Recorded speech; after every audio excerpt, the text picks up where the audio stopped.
Palo Alto is home to tech billionaires and really groundbreaking startups. But on the other side of the train tracks, East Palo Alto was once known as America's murder capital.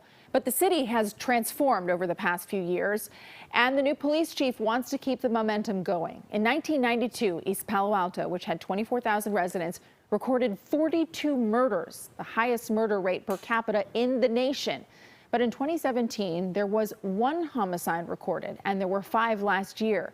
East Palo Alto's new chief will be officially sworn in next week. As Len Ramirez reports, Police Chief Jeff Liu has spent his entire career in East Palo Alto, and he considers it home. This is it, man. I've been here East Palo Alto's new chief of police walks the streets of the city like a local because he is one. You know that feeling when you pull into town and you feel like you're home? That's East Palo Alto. And to Chief Jeff Liu, what makes it so are the people willing to join him to make the city better and safer. Hello. Thank you so much. And it doesn't matter to him if they own a home or a business or live in a shelter like Dina Balzi. We need somebody that understands for us. In fact, Liu has no shortage of supporters. He can hardly walk a block without people coming up to congratulate him on the street, in restaurants, and even stopped in the middle of traffic. Congratulations!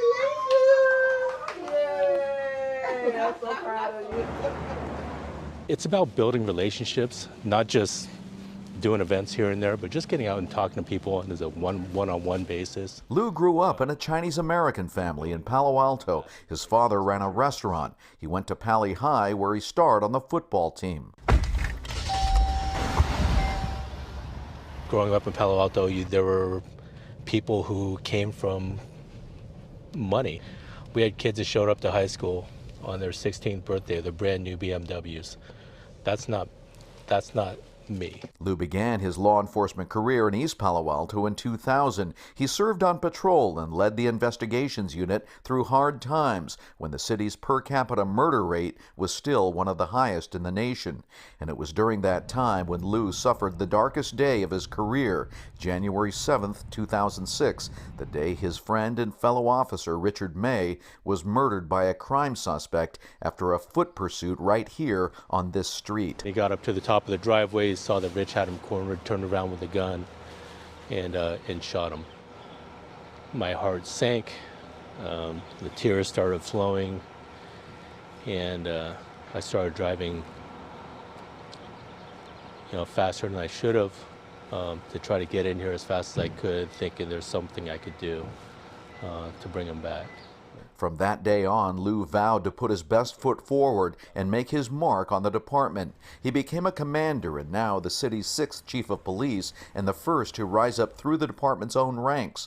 And although the violent crime rate is down since the mid-2000s, high-profile incidents like the fatal shooting at Jack Farrell Park last year are setbacks. Liu says the difference between now and 20 years ago is the cooperation of the community. We had 5 homicides in 2022. They solved every single one of them, including that park shooting that made national news. Although he doesn't like labels, he is breaking barriers, becoming the city's first Chinese-American chief. But his career choice was at first a disappointment to his parents. When my dad was still alive, of course he wanted me to be a doctor or a lawyer. But he said, if you're going to be a police officer, at least become the chief of police. So I was able to make that a reality for him, and hopefully he's looking down, and hopefully he's proud of me. Oh no, that's. It's clear Chief Liu was the popular choice for East Palo Alto. No, I appreciate you, buddy. And as he faces the challenges ahead to prevent and solve crimes and make the streets safer, he hopes to turn that popularity into progress. Chief Liu will officially be sworn in as chief on Friday, May 26th at the East Palo Alto Center on Bay Road.